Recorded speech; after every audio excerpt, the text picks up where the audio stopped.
And welcome back, Palladium fans. I'm here with Kevin, and today we're continuing our look at the history of Palladium books. And today is another one that's close to my heart, Robotech. I actually did not come to Robotech through the cartoon. I found the role-playing game first, and then discovered it was a cartoon, and devoured the entirety of it. So I see you've got the covers, Robotech, the RDF manual, Southern Cross, all very iconic covers. So how did this come together? This is you're hot off your Turtles license. Did someone come to you and say, "Hey, you should go after Robotech"?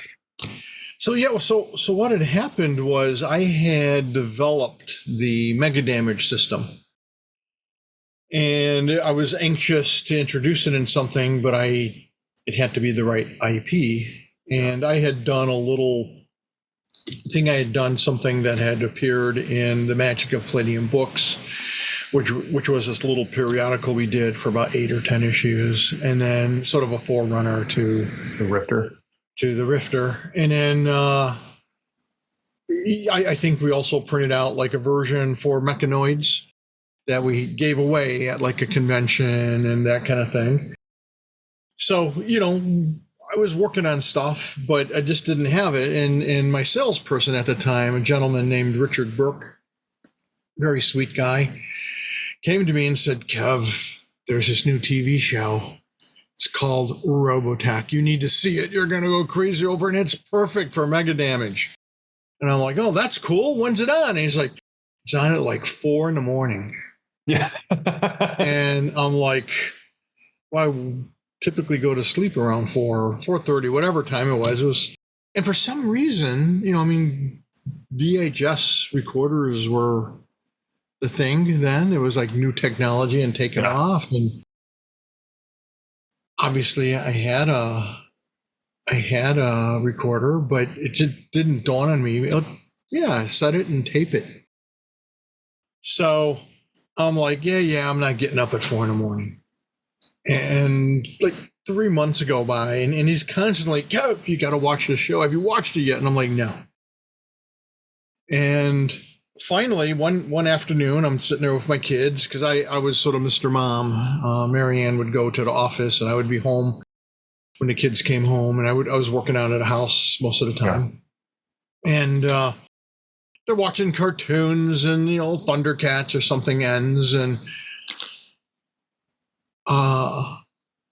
well, actually, that's not even true, because they were watching something, and I came out of my office to check on them, and I'm like, "What are you watching?" They're like, "I don't know, some kind of new show." And I'm sitting there and watching it, and I'm like, "Well, this looks kind of cool, some kind of sci-fi thing." And it's the scene where the Zentradi bombard the Earth, and that scene where there's like a military guy, National Guard or something, and there's this little girl handing him a flower, and he's like, "Hi, little girl, what's your name?" And it's like, boom, and they get atomized. And I'm like, "What is this?" This is great. And of course I sat there transfixed for the rest of the episode, and I'm like, holy moly.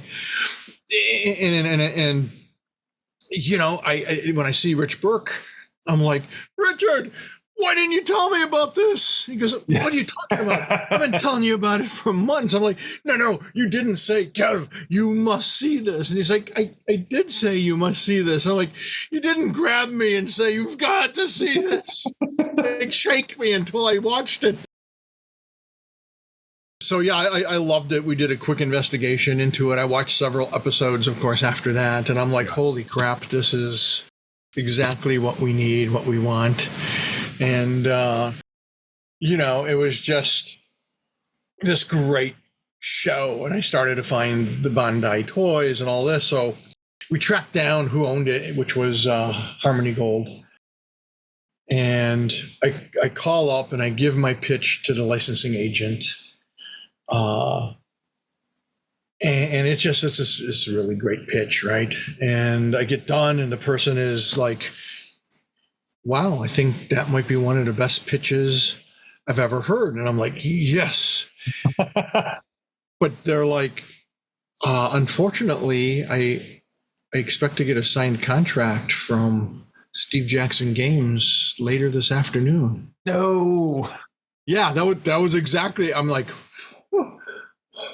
And I'm like, what do you mean? And he's like, well, I've been negotiating with them for like 3 months. I'm literally expecting to get their contract faxed over any minute now. And I'm like, oh, well, thank you for your time, and bye. Yeah. Just completely deflated. I can only imagine. And so I'm in the kitchen with Marianne, and I'm just kicking myself, 3 hour time difference. So, Yeah. So I'm like kicking myself for not having called them 3-4 months ago when Richard told me about it in the first place. And I'm like, I'm an idiot. I'm just pacing back and forth around the kitchen, talking about what an idiot I am, and I blew it. This would be perfect. I so want to do this. It's great. Everything I keep learning about it, I love. The more I learn about it, the more excited I am about it. Of course, Steve Jackson would have the insight to go after it, and Marianne's like, I don't know. I just still have a good feeling about this. I think he's going to call back later this afternoon. And I'm like, are you insane? They've been working on this for 3 months. And then when I hung up the call, I said, well, if it should fall through, yeah, give me a call, please. And he's like, it's not going to fall through, Kevin. We've been working on this. And I'm like, oh, okay. Yeah. So like 3 hours later, I get this call. And the licensing agent's like, you won't believe this, but the deal fell through. And I'm like, what? And he's like, yeah, the guy I've been dealing with this whole time, Ray Greer, he didn't have the authority to finalize the deal.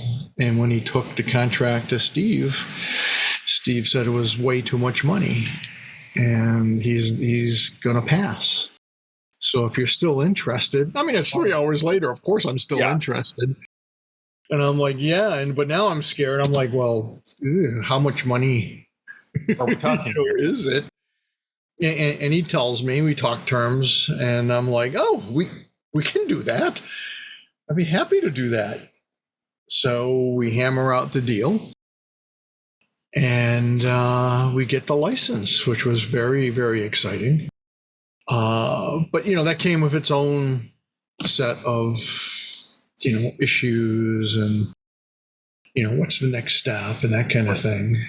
Well, if we could take a step back for a second, because you said, so again, we talked about how one of the joys of kind of moving through the historical timeline of Palladium Books is seeing all of the different components that are going to come together to make riffs kind of falling into place as you're doing this system for this game and you're doing that system for that game. Why did you develop Mega Damage sort of independent of any project at the time? What was the impetus and the inspiration behind that? It was probably Star Wars and some other movies, science fiction movies that had come out at the time. I love the idea of, with like tanks and armored vehicles. You can't do, unless you have a specific type of weapon, a heavy damage weapon. Yeah. You or I could run up to a tank and pound it with a baseball bat or a crowbar or even a power drill. Yeah. All day long. And all we're going to do is like scuff up the surface. Right. And I just liked that idea of a super powered thing. And I wish I had come up with it during the Mechanoids, but I didn't. It just came later. And again, it probably grew partially out of, I think, Heroes Unlimited, because I was thinking about all these different aspects of heroes and armor and all that kind of thing. And so I just really like the idea that it's a whole different level, that unless you have a mega damage weapon or super high powered SDC weapon, you can't damage this thing. Yeah. And I think I was thinking of, giant robots and that kind of setting. And all of a sudden there's Robotech, and plus they transform, and I'm like, whoa, baby, this is amazing. Yeah, the Veritech fighters are very iconic. Yeah. So they're great. You have a little note in here that I want to talk out. You had to buy a high-end VCR for watching these to try and get the missile statistics as accurate as possible. Well, all kinds of statistics. Yeah. So we got the series, Harmony Gold. Actually, I don't think Harmony Gold had sent me the videotapes. I had bought the live entertainment, and then now I'm taping the episodes too. And the problem is, at the time, to do freeze frame or stop motion, you had to buy a really, really high end, like just under $1,000 in 1980 money. Yeah. And so that's a lot of dough. And because, think about it. So Harmony Gold took these 3 different episodes of science fiction shows and kind of meld them together. And it was pretty ingenious. And the reason they had to do that was that at the time, to get a show into syndication, you had to have like 62 episodes. And the original Robotech, or the original Macross, which is the cornerstone to the whole series, was something like 32 or 36, 38, something like that. And so they had to figure out a way to take what they recognized as like this amazing, science fiction war program series. And to Carl Masek's credit, I mean, he came up with a great idea of, well, we got to rewrite the story and dub everything anyways. Let's grab this other thing that we own and grab, which was Southern Cross, and then Mosquito, which Mosquito is actually set on like Jupiter, if I recall correctly. And they kind of melded them together to create this arguably epic saga. I think it's pretty epic. I loved it. But, in those translations, they're just making shit up. I mean, it's before computers, it's before social media. So they're taking these things from Japan that no American or few Americans have ever seen. And they're like, we can do whatever the heck we want with it. So we're just going to write these the way we want to. So I'd call them up and go, okay, that's awesome. But, and in animation, you see these war machines shooting, and it just does this cool beam of light or whatever, or energy blast. And it's like, well, what is it? Is it a particle beam? Is it ion? Is it an autocannon actually firing little, explosive rounds? Or what the hell is it? And we thought we were being really clever by paying a Wayne State University language professor to translate the model sheets, because Harmony Gold sent us a pile of photocopies of model sheets. Yeah. And when I say pile, I mean pile, and like a couple hundred. And we had the great book.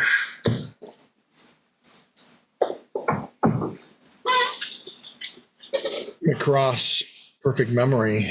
Oh, it's an amazing resource. If you don't own it and you're a Robotech fan, you gotta. Oh wow! You gotta find it. I mean, it's just magnificent. Awesome. You can see it's a big book. Everything you ever want to know about Robotech and the artwork.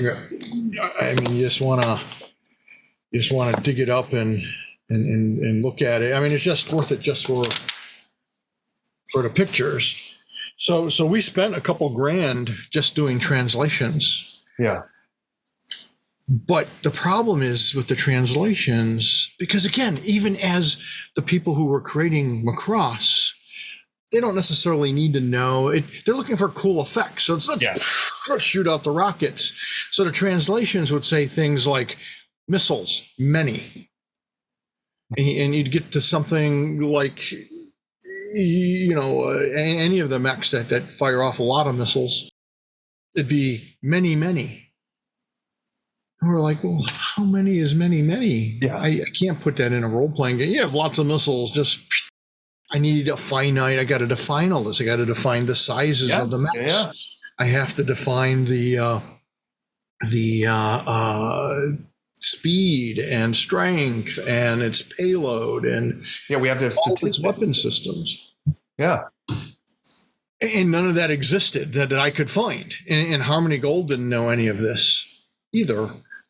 So what we did is I got this high-end, VHS video recorder player, and I would freeze the frame during combat. And me and Alex, sometimes Kevin Long, we would sit there and count the missiles.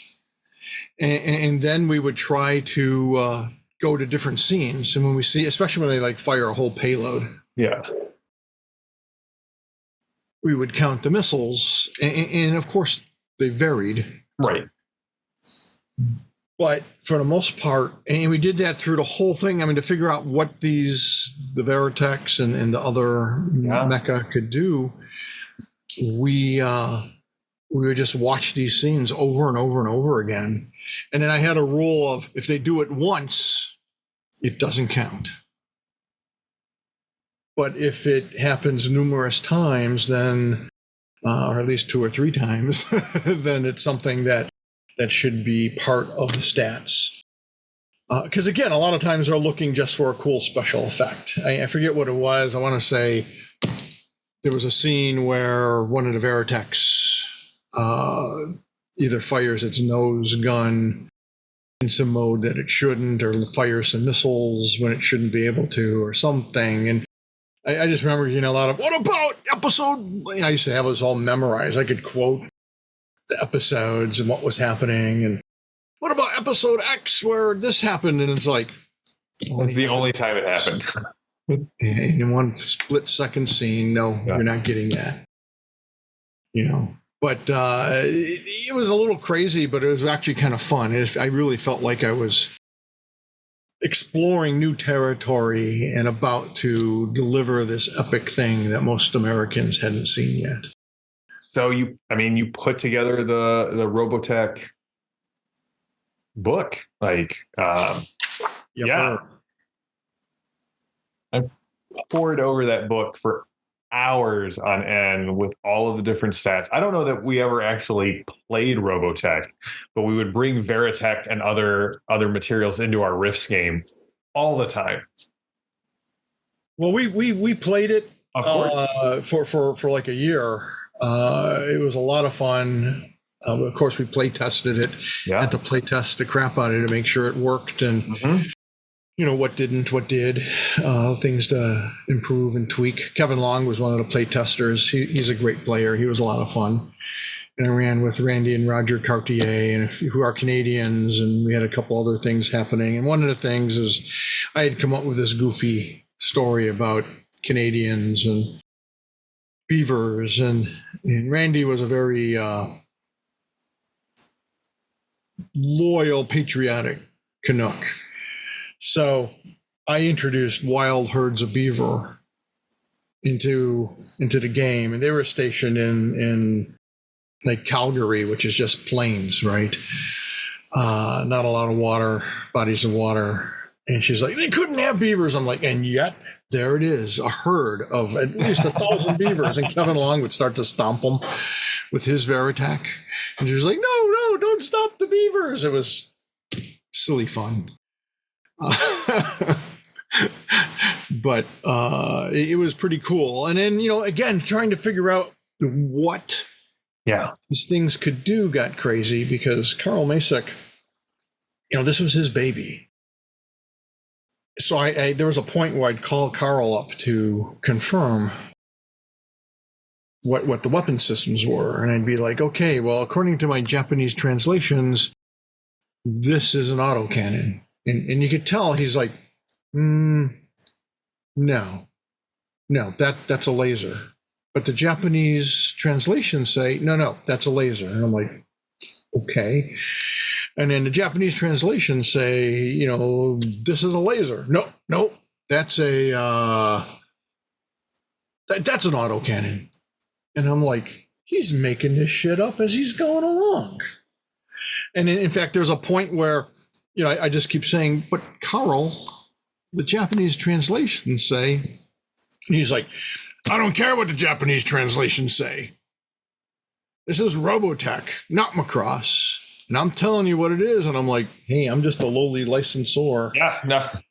Yes, sir. So, yeah, whatever you say is the word of the law. So that's why, at some point, people who look at the old original games, they often are like, well, this is wrong and that's wrong. And I'm like, is it?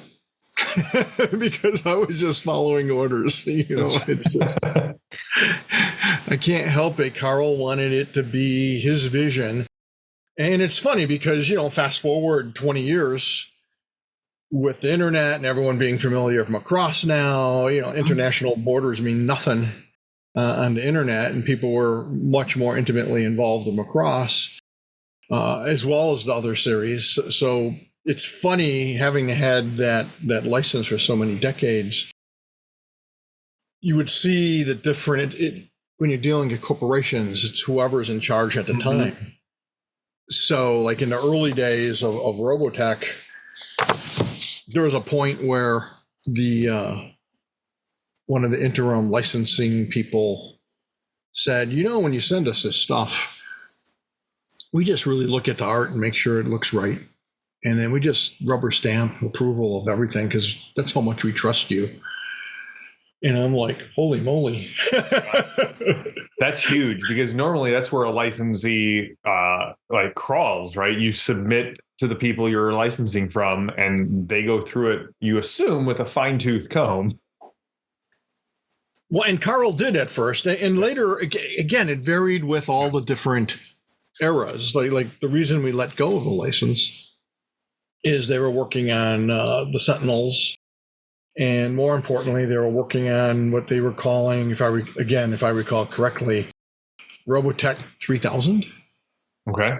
Which was some totally wild, different thing.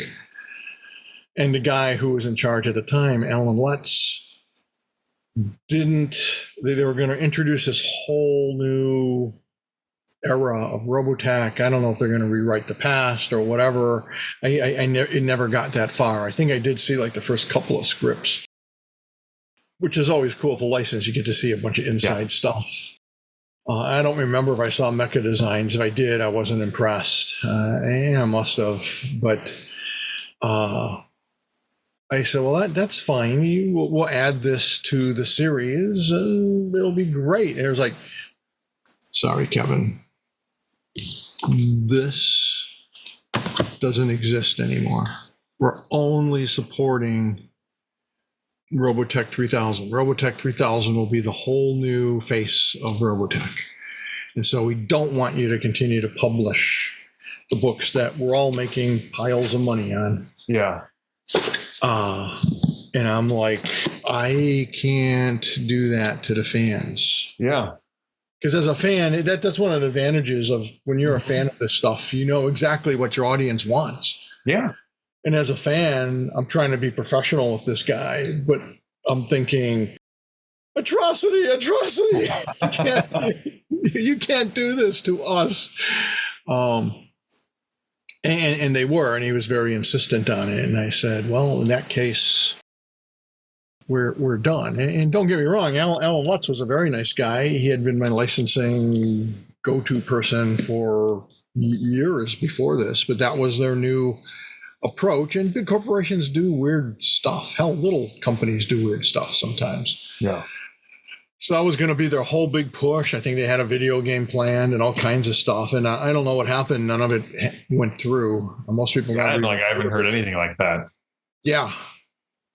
But, so it's always this weird kind of thing. And dealing with Carl Masek, in fact, that was a little crazy too. There were some moments with Carl, because he did go through stuff with a fine-tooth comb, and he mostly liked and approved everything. And there's this point where, and bear in mind, this is the guy who's come up with the idea that you take a plant seed and you put it under pressure and it generates clean super energy that can power these mecha on a better level than nuclear energy. Yeah. And he says to me, because he wasn't Mr. Science and he wasn't a guy who was up with technology, and we had just done the contemporary weapons book.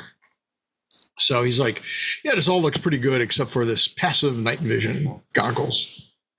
That seems awful far-fetched, don't you think? So I can't approve that. And I'm like, but Carl, this is real existing technology. The world governments are using this right now. He said, I got this out of the Janes or whatever. And he's like, oh, in that case, approved. Yeah, and then there's this point where I'm like, so in RDF manual, I really wanted to include the Daedalus, the Prometheus and the Daedalus. Yeah. And I figured there had to be more than just those two. But anyways, we had the Prometheus and Daedalus. And I'm going around and around at one point with Carl, and he's like, you can't do the Prometheus and Daedalus. I'm like, why? What do you mean we can't do it? And he's like, because they're part of the SDF one. And I'm like, but Carl, the fans are going to want this, and I want to do complete floor plans and all this stuff. He's just like, no, I'm sorry, we can't do it. And I get really kind of upset, and I'm like, but the fans and this and that. And he goes, look, Kev, you can't do the Prometheus and Daedalus. Oh, here's a solution. Why don't you stat them out and call it the Prometheus and Daedalus 2? And I'm like, that's what I was trying to say the whole time, that it's a class of ships. Yeah. And he's like, oh, yeah, no problem. And then he was fine. And then he was gone. He had left the company to follow his own things, to do his own stuff. And the people who had to take over, they just didn't really know the IP. That's something a lot of big companies don't necessarily know and love their property like the fans do. Yeah. Which is why when they got nothing but high praise from our stuff, they said, well, hey, Kevin's doing a great job. He's become like the definitive source of information on this product. And we knew that because McKenney, who was doing the novels, Jack McKenney. Jack McKenney is a pen name. It's actually two guys who I forget their names, very nice people. And I only know this because they call up and it's like, hi, I'm so-and-so. And I'm like, okay, hi. He's like, I'm half of Jack McKenney. And I'm like, pardon me? And he's like, are you familiar with the novels? And I'm like, yes, of course I am. And there's only like one or two at the time, maybe. Or maybe we had heard they were coming. And I said, yeah, I heard they were coming. And yeah, what can I do for you? He's like, when's the next source book coming out? We're buying everything you do because you're you and Perfect Memory are our two main references. Oh, that's awesome. That's what I thought. I'm like, wow. They actually signed a couple books to us, and it was really nice. I met them at a convention like a year later. Great guys. And so one of the cool things of that is I think it's in RDF Manual. Mm-hmm. I created a new character called Dr. Richard Burke as an homage and thank you to my friend Richard Burke, who turned me on to Robotech in the first place. Yeah. And what I thought was super cool is Dr. Burke is the assistant or co-worker of the infamous Dr. Lang, who's a major guy who figures out protoculture and all that, helps design the SDF-1, redesign it because it's a crashed alien spaceship. Right. We probably should have summarized things for people who never heard of Robotech, but sorry, guys. Go out and watch Robotech. Yeah, it's worth the watch. It is. So I thought it was really cool because they put Dr. Richard Burke in the novel, in the series. The series, this guy appears throughout all those books. I mean, not every one necessarily, but I mean, he's a consistent part throughout that series of novels, which I was really happy for Richard.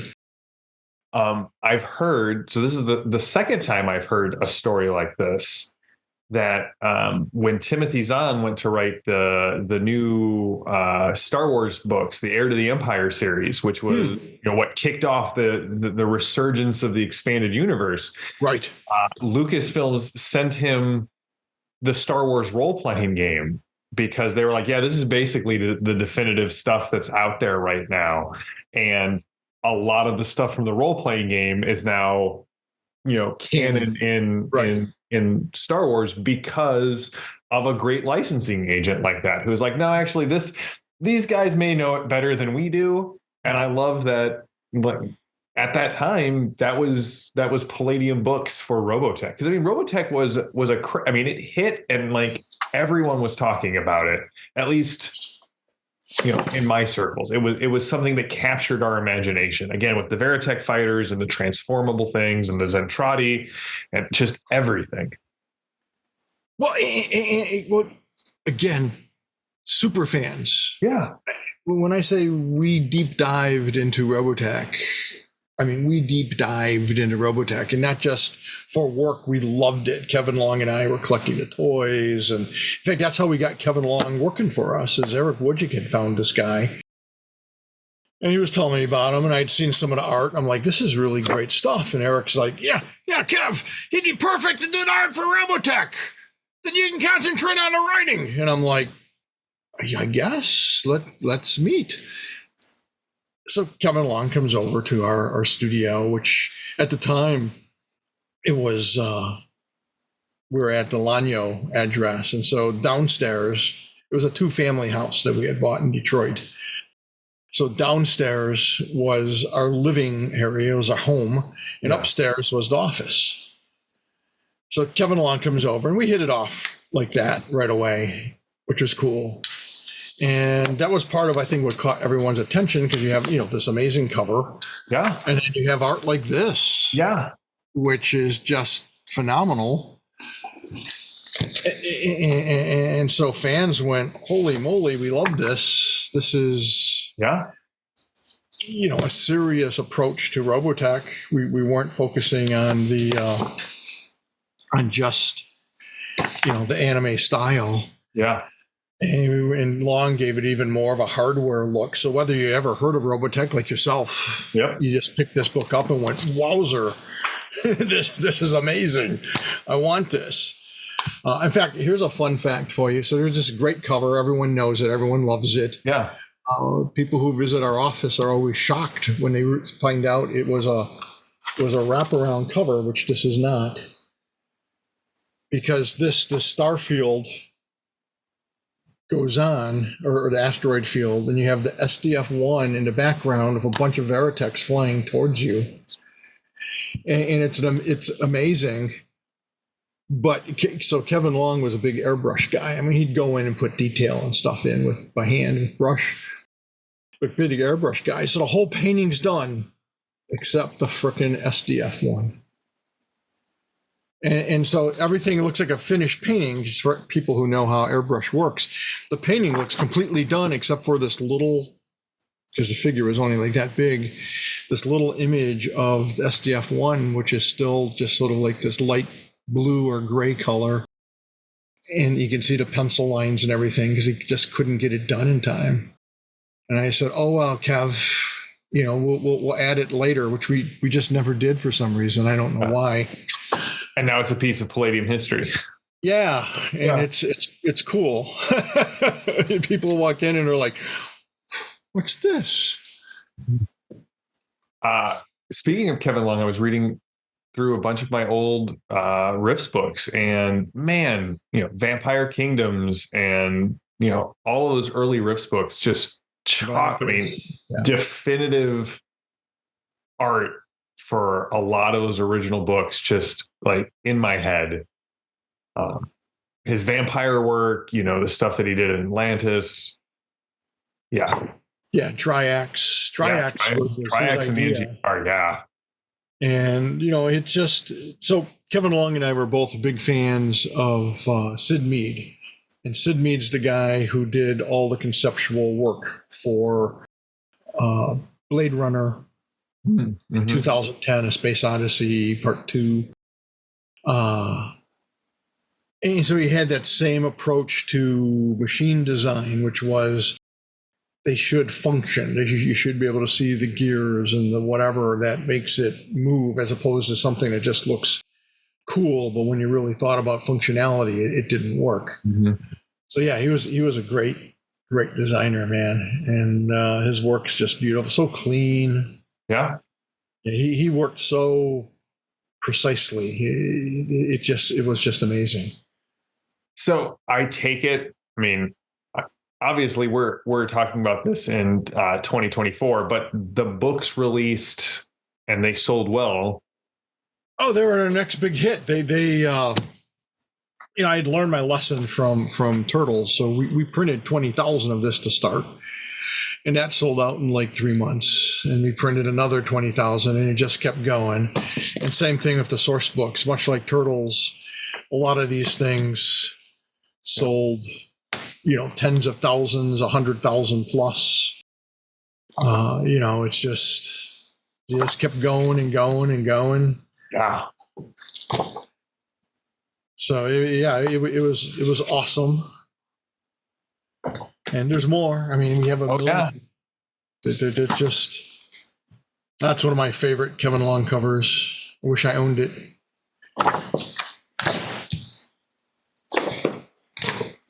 Yeah, I mean it was that was another masterpiece by Kevin Long. I love this painting. It's kind of for people who are fans of Frank Frazetta. It's a little bit of an homage to one of the Frank Frazetta, the Frost Giant's daughter, where this is like a Conan figure and this is a Frost Giant, and it's not like a copy of it, but it was inspired by, of course, Kevin Long and I were both fans of Frank Frazetta. Yeah, awesome. That was nice. But yeah, there's just a gazillion different. I mean, it was a very robust line. I'm sorry, what's that? It was a very robust line for Palladium. Oh yeah, no, Turtles, all the books were doing really good. Heroes Unlimited. At this point, we're just off to the races. Our company is just skyrocketing. We're growing like crazy. It was a blast. And then one of the things that really helped put us into the stratosphere and made us solidly number 3 in the industry, because for like 20 years, Palladium Books was number 3. And I always found it really interesting because number 1 was TSR forever with Dungeons and Dragons. And then number 2, number 4, 5, 6, all the others, they would just keep jockeying who's the new number 2 or new number 3, or excuse me, number 4, etc. And we were just like rock solid there at number 3. So, which I was happy with. Yeah. And we were making piles of money and having a blast, just doing whatever we enjoyed doing. And that was nice because when you have the financial resources, it gives you that freedom to experiment and fool around with things like Beyond the Supernatural or Ninjas and Super Spies. I mean, would we have done that if we were like pinching every penny and going, I don't know, how's that going to sell? Now, there's another little story here about Robotech VHS tapes. Do you want to talk about that? Yeah, absolutely. Because it was super exciting. So there was a company called Live Entertainment, and so what happened to them here was a great example of people who recognized a good thing with Robotech, but did not truly understand the fan base. So they were looking at it from a video game company perspective and a film company perspective. So they wanted to do them across. I think they were releasing them as separate VHS tapes. But they had the great idea, and it was a great idea, of getting all the episodes and putting them in a little box set where you could get all the episodes of Macross. But for them to do that at the time, they had to edit out little pieces of the show. So, for example, the scene where the tuna goes floating by in Macross in space, they might cut that out. And similar little pieces. So, like 20 seconds here, 30 seconds there, 45 seconds here. And Robotech fans have always been rabid fanatics fans, which is great, guys. That's, Yeah. I'm one of you. Yeah. So I have to admit, I'm watching some episode, which, as rabid fans, we have pretty much memorized. And we're like, hey, where's the tuna? Hey, where's the scene where Min-Mei says blah, blah, blah? Or where Rick is riding up in his, and it's like, but the fans went nuts that they butchered the tapes. I mean, to the point where they just savaged live entertainment, just savaged them. And so one day, out of the blue, I get a call, and it's some executive at Live Entertainment, and he explains what happened, and he explains that they understand what they did wrong. He goes, but we don't believe that we can win back the trust of the fans.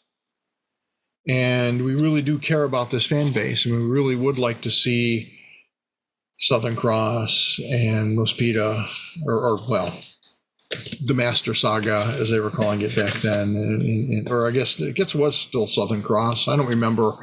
And then the new generation, which was Invid. Mm-hmm. We really want to get that out to the fans, and we were wondering if you were interested in doing them. We would turn over all the tapes and everything we have, and you could produce them. And I'm like, what? And I'm like, we don't do videotapes, but yeah. And he's like, but, and I'm like, I don't think we could afford this. And he goes, look, and I also said, well, that would be a sub-license. You can't do a sub-license. He goes, maybe you can't do a sub-license. but we can, and we'd love to sub-license it to you. We've checked you out. The fans love you. They love your books. They love everything you're doing. Yeah. You're the perfect guys to do this, or they're just never going to come out. And I'm like, okay, how much? He goes, we just want you to pay off, what we paid. And I don't know if I should disclose that. Yeah. It was a lot of money. A lot more than the RPG license. Yeah. Like 3 or 4 times that amount. Yeah. And I'm like, yeah, I'm in. And he's like, oh, one more wrinkle. You have to do it all in 18 months, because that's when our license ends, and that's when your license will end. And I'm like, oh, I'm in. And everyone at the office, especially Marianne, thought I was insane. And we checked it out. We did tons of research. Hey, good old Alex. Alex is a great researcher, and he tracked down bunches of videotape manufacturers. And we got all kinds of quotes. And Carl Masick's guy called me up and said, I could do this. And I'm thinking, well, but Carl Masick's stuff, I hate to say it, was pretty low quality. I mean, some of it was way up there, like his Akira stuff was fantastic. Yeah. Some of his other, like we bought his Southern Cross on Laserdisc. It looked like just a sun-bleached abomination. Yeah. It was horrible. And I'm like, that's okay. And they're like, but you'll pay 2 or 3 times as much. And I'm like, that's okay. Yeah. So we found, because I'm always into quality. I want to give the fans something quality. If I love it, I want to deliver what I would want as a fan. So we found this place in Chicago called MediaTek. And MediaTek, they were 2 or 3 times higher than what I could pay for someone doing it in California. And we set about to do this. And we thought we would start with something that no one had ever seen, which was Robotech, the Sentinels. There were only like 3 or 4 episodes completed. And so we did this. We get it all made. I think I printed 10,000 copies, which again is a considerable cost. We were paying, I think, $3 or $4 just to get the videotapes duped. And then it was like another $1 for the box or more. And then some other, anyways, our cost was not inexpensive. I think when the dust cleared, it was like $6 a videotape. So I just invested what I paid, live entertainment and $60,000 in just this first thing. And Marianne and everyone's like, I don't know, Kev. I don't know, Kev. And I'm like, I'm telling you, the market's there. We're going to do great with this. We advertise it in Dragon Magazine. I don't think the Marvel ads had appeared yet, but they might have started to appear. And I reach out, and at the time we had like 72 distributors. I reach out to all of them. They all call me back and go, Kev, are you crazy? We're a video game company. We don't sell VHS tapes. We're not interested. My number one distributor called me up and said, it was Hobby Games at the time. Hobby Games, Ed Lukács calls me up and says, we'll take 26. And I'm like, 2,600? Oh, no, 26 copies. And I'm like, Ed, I'm gonna pass. And he goes, that's fine. We're just doing it because we carry everything Palladium. Yeah. And I'm like, well, thanks, I appreciate it, but I can't do it. So we went completely direct mail. So, in fact, we hadn't advertised it yet. So I went completely direct mail. And we did ads in Dragon Magazine, and I might have done my first ad or two for Robotech in Marvel Comics, and said, hey, look what we have, and look what's coming. Mm-hmm. You should,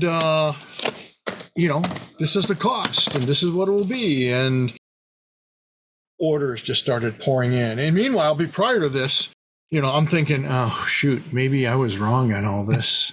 And Marianne's like, I told you, this is folly, Kevin's folly, this is insane, we're going to lose tens of thousands of dollars. And then the orders start pouring in.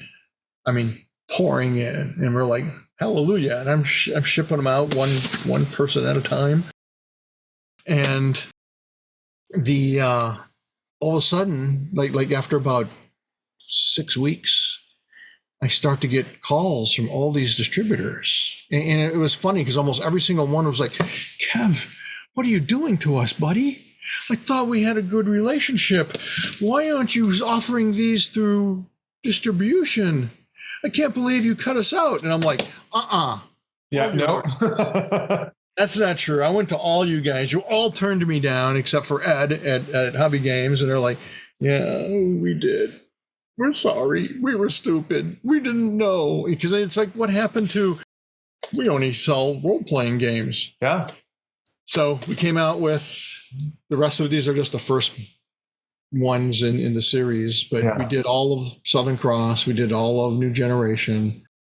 We didn't edit a single frame. It's all there in their entirety. And we made $3 million in that 18 months. Wow. On the videotapes. Oh, that's awesome. Yeah, it was great. We wanted to keep the license when live entertainment's thing ended. And in fact, it was very disappointing because we had a guy call us up and we were already in the sell-off period. And this guy calls me up, and he was like me when I first pitched Harmony Gold, where he doesn't give me a chance to talk. Just give me this awesome pitch about how I can get these into Walmart.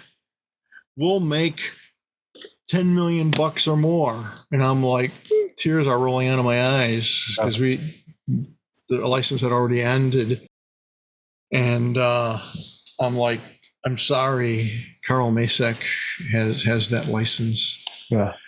And they didn't have a good relationship with Carl. So, because I said, you should talk to him. And I said, I'd love to do this deal. You have no idea how much I'd love Yeah. to do this Yeah. deal. But I can't. And he was like, no, I'm not working with Carl. I don't know what their Yeah. past had been, but he's like, no. And I'm like, okay. Well, there you go. Well, Kevin, thank you so much. I love doing these interviews. I love hearing the stories and the history of Palladium. And next time we're going to delve into another favorite of mine. I realize I keep ending these or starting these with like another favorite of mine, but I am deeply invested in Palladium books, which is Ninjas and Super Spies, which is just another fantastic release. Sounds good to me.